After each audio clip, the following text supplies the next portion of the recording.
Cozza Arredamenti 2C congela i prezzi per tutto il mese di aprile, soluzioni su misura e super sconti sulla merce in esposizione. Bentrovati al meteo. Perturbazione in arrivo, giovedì 21 aprile inizia una fase piovosa con nubi in aumento e prime piogge che poi ci accompagneranno per qualche giorno.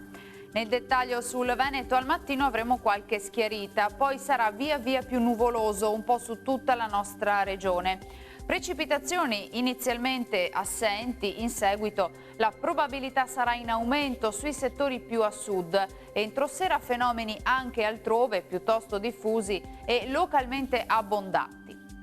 Temperature stazionarie minime tra 4 e 9 gradi, massime comprese invece tra i 14 e i 17 gradi. Spostiamoci ora sul Friuli Venezia Giulia, in mattinata cielo poco nuvoloso, dal pomeriggio più nubi e in serata anche in questo caso avremo deboli piogge soprattutto durante la notte.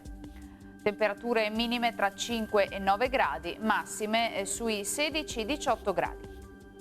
Infine diamo uno sguardo alla situazione del Trentino Alto Adige, dove sarà anche qui molto nuvoloso, con deboli precipitazioni sparse in tarda serata e anche in questo caso nella notte.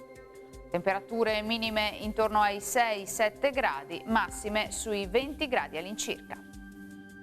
Dal meteo di Antena 3 per ora è tutto, grazie per l'attenzione, arrivederci.